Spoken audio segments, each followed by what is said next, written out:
Assalamualaikum warahmatullahi wabarakatuh. Kami dari kelompok 1 akan mempresentasikan materi mengenai arti penting dan sejarah perkembangan manajemen syariah. Sebelumnya, perkenalkan nama saya Siva Nur Aisyah, NIM 1950210165. Di sini saya akan menjelaskan mengenai munculnya manajemen dalam kehidupan. Sejarah perkembangan manajemen hampir sama dengan perkembangan manusia saat itu sendiri. Studi manajemen yang modern dimulai sekitar tahun 1900. Namun, terdapat kemungkinan bahwa awal mula proses manajemen dimulai dari organisasi keluarga yang kemudian berkembang pesat suku dan akhirnya mempengaruhi unit politik formal seperti yang ditemukan di awal Babilonia pada tahun 5000 sebelum Masehi.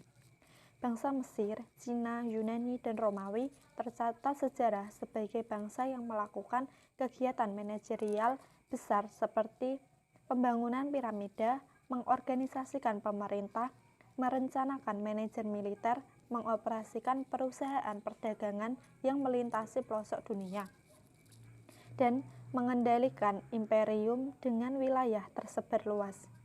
Kemudian ada pun teori manajemen. Di sini ada 4 teori. Yang pertama yaitu teori manajemen ilmiah. Frederick W. Taylor adalah tokoh utama pertama teori ini. Bentuk murni dari teori Taylor yang hanya fokus terhadap pencapaian efisiensi di tempat kerja dengan mengabaikan sisi kemanusiaan individunya sudah tidak banyak dipraktikkan pada saat ini. Tetapi teori Taylor yang menekankan pentingnya efisiensi tempat kerja, prosedur pelatihan, dan perlunya kerjasama antara pekerja dan manajer masih banyak dipraktikkan pada praktik manajemen ini saat ini. Kemudian ada teori manajemen administrasi. Henry Fayol adalah tokoh utama dari teori ini. Henry Fayol menggunakan pendekatan atas ke bawah, top down. Henry Fayol mengatakan manajemen memiliki fungsi yaitu meramalkan, merencanakan, mengatur, memerintahkan, mengkoordinasikan, dan mengendalikan. Kemudian teori manajemen birokrasi. Max Weber adalah seorang yang mengembangkan teori ini. Weber membuat antara otoritas dan kekuasaan. Weber percaya kekuasaan mendorong individu mematuhi peraturan sehingga para pekerja akan taat. Max Weber menyatakan ada 3 jenis kekuatan dalam suatu organisasi, yaitu kekuatan tradisional, kekuatan karismatik, dan kekuatan birokrasi atau kekuatan hukum. Dan yang terakhir, ada teori manajemen perilaku. Elton Mayo adalah tokoh teori ini. Hasil penelitian dari Elton Mayo ini menunjukkan pentingnya faktor psikologis dan sosial dalam meningkatkan produktivitas kerja karyawan. Kesimpulannya adalah karyawan akan lebih termotivasi untuk bekerja menjadi bagian dari kelompok organisasi dan perhatian kepada pribadi daripada materi yang berupa uang. Materi selanjutnya akan dijelaskan oleh Mbak Nadia. Perkenalkan, nama saya Nadia Fira Azhara, NIM 163 akan membahas tentang arti penting manajemen. Sebelum itu saya akan mengulas sedikit tentang materi ini. Sekarang ini banyak orang yang melarikan atau tidak peduli dengan pentingnya manajemen. Padahal dengan manajemen kita bisa mengatur segala sesuatu yang ada dalam kehidupan kita dengan baik dan benar. Selain itu juga, dengan manajemen kita bisa menetapkan sebuah tujuan yang akan kita capai di masa depan dan bisa membantu kita dalam mengambil keputusan yang baik. Contoh pentingnya manajemen dalam kehidupan sehari-hari adalah bagaimana kita bisa memanajemen menu kegiatan kita sehari-hari. Seandainya kita tidak bisa memanajemen kegiatan tersebut, maka kegiatan kita akan berantakan. Kemudian contoh lainnya adalah manajemen keuangan kita. Seandainya kita tidak bisa memanajemen keuangan kita juga, maka kita akan selalu kehabisan uang dan tidak akan cukup untuk kehidupan sehari-hari. Sebelum membahas peran penting atau arti pentingnya, kita akan membahas dulu tentang pengertian dari manajemen tersebut. Pengertian dari manajemen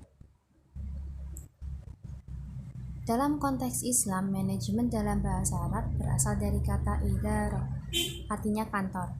Menurut S. Mahmud Al-Hawari, manajemen al-idarah ialah mengetahui kemana yang dituju, kesukaran apa yang harus dihindari, kekuatan-kekuatan apa yang dijalankan, dan bagaimana mengemudikan kapal Anda serta anggota dengan sebaik-baiknya tanpa pemborosan.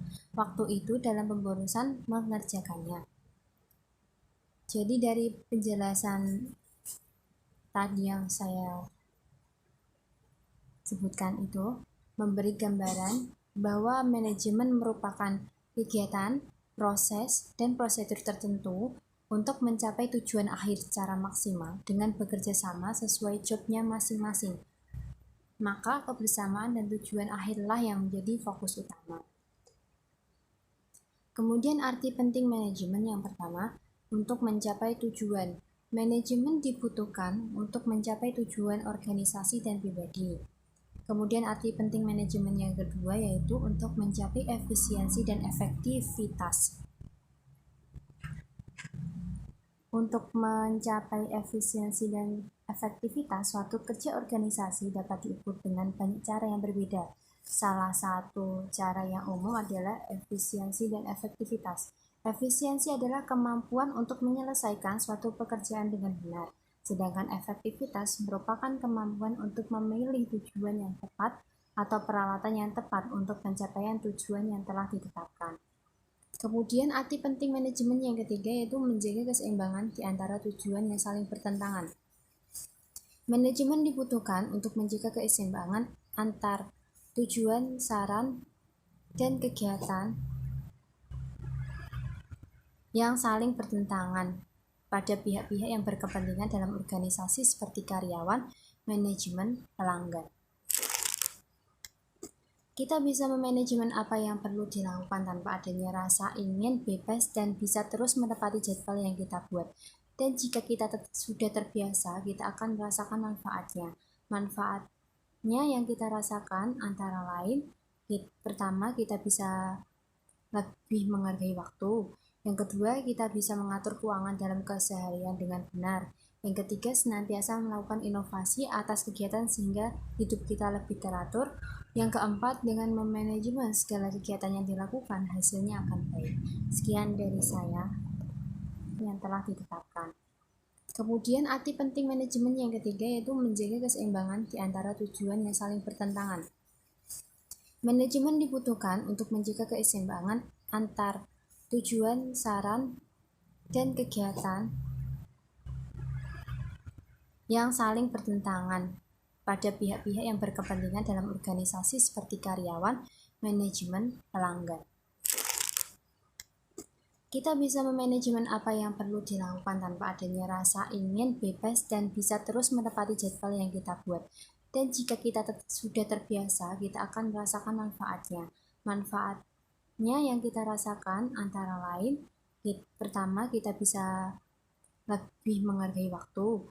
Yang kedua, kita bisa mengatur keuangan dalam keseharian dengan benar. Yang ketiga, senantiasa melakukan inovasi atas kegiatan sehingga hidup kita lebih teratur.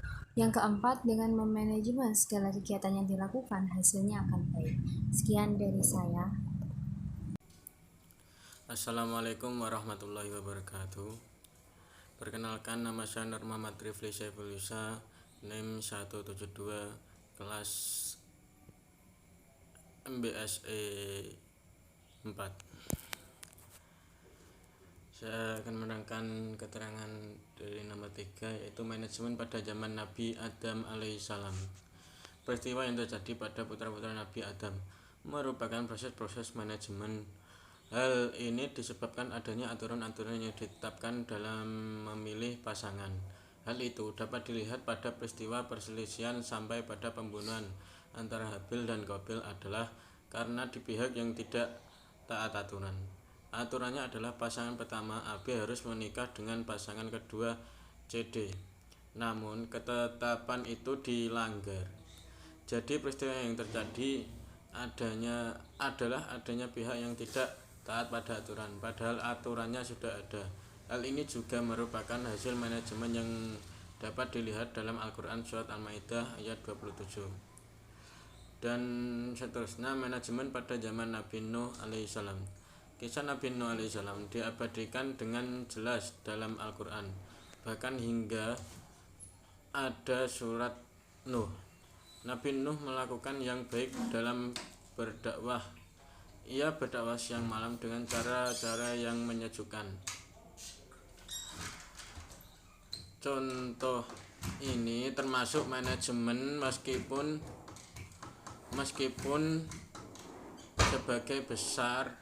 sebagian besar umat Nabi Nuh menolak dakwahnya dan akhirnya Allah Subhanahu wa taala memberikan punishment kepada mereka. Terus yang ketiga, manajemen pada zaman Nabi Yusuf alaihissalam. Nabi Yusuf merupakan manajer dan leader yang berhasil. Hal ini menarik dari Nabi Yusuf ini adalah beliau menawarkan jabatan dan meminta jabatan. Jabatan itu diminta setelah raja menawarkan kepadanya dengan mengatakan, engkau dalam pandangan kami harus mendapat kedudukan yang tinggi. Tawaran itu direspon Nabi Yusuf dengan mengucapkan, jadikanlah aku bendaharawan karena aku hafidun alim. Jadi bukan meminta jabatan begitu saja. Hal yang menarik adalah ia meminta jabatan yang langsung yang terkait dengan pemenuhan kebutuhan masyarakat. Pemimpin yang benar adalah pemimpin yang berorientasi kepada kepentingan masyarakat dan bukan semata-mata kepada kekuasaan. Jika Nabi Yusuf ingin memperkaya diri, hal itu ia mudah sekali lakukan karena ia merupakan logistik negara atau Qabulok sekarang. Jabatan Qabulok itu memang seharusnya diemban oleh seorang yang hafid dan alim. Sekian keterangan dari saya. Wassalamualaikum warahmatullahi wabarakatuh.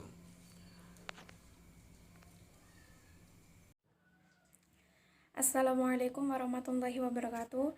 Nama saya Aisyah Fasela Fanzelina, NIM 158 dari kelas MBS 4E. Keempat, manajemen pada zaman Nabi Ibrahim alaihissalam dan Nabi Ismail alaihissalam. Ketika Nabi Ibrahim akan melaksanakan perintah Allah, maka di sana ada proses-proses manajemen. Nabi Ibrahim dalam mimpinya mendapatkan wahyu agar menyembelih anaknya. Mimpi itu disampaikan terlebih dahulu kepada anaknya, Nabi Ismail. Bagaimana pendapat Anda? Karena Nabi Ismail sangat yakin atas kebenaran ayahnya, maka ia langsung menyatakan, wahai ayahku, lakukanlah apa yang diperintahkan kepadamu. Insya Allah engkau akan mendapatkan aku termasuk orang-orang yang sabar. Yang kelima, manajemen pada zaman Nabi Muhammad SAW. Dalam ajaran Islam, manajemen telah diterapkan sejak zaman Rasulullah SAW, bahkan sejak masa nabi-nabi terdahulu, sebagaimana telah dikemukakan di atas. Pembagian tugas-tugas telah mulai dibentuk, walaupun Rasulullah sendiri tidak menyatakan bahwa hal ini adalah sebuah proses manajemen. Namun, aspek-aspek manajemen secara nyata telah dilakukan. Misalnya, mengapa Umar bin Khattab tidak pernah dijadikan panglima perang? Karena ternyata memang beliau diarahkan menjadi seorang negarawan. Demikian pula Abu Bakar As-Siddiq. Ia tidak pernah menjabat sebagai pemimpin perang karena memang diarahkan untuk menjadi negarawan. Mengapa ketika seorang sahabat Nabi Abu Dzar Al-Ghifari meminta jabatan kepada Rasulullah SAW, sementara teman-temannya sudah diangkat menjadi gubernur dan lain-lain, maka Rasulullah SAW mengatakan, ini adalah amanat berat dan engkau adalah orang yang lemah. Inilah manajer yang baik, yaitu manajer yang mampu menempatkan orang pada posisi yang sesuai dengan keahliannya dan bidangnya masing-masing. Keahlian itu sangat penting, bahkan dalam sebuah hadis Rasulullah SAW bersabda, apabila sebuah urusan diserahkan bukan pada ahlinya, maka tunggulah saat kehancurannya. Hadis riwayat Bukhari. Hal ini menunjukkan bahwa salah satu fungsi manajemen adalah menempatkan orang di posisi yang tepat. Sekian dari kami. Wassalamualaikum warahmatullahi wabarakatuh.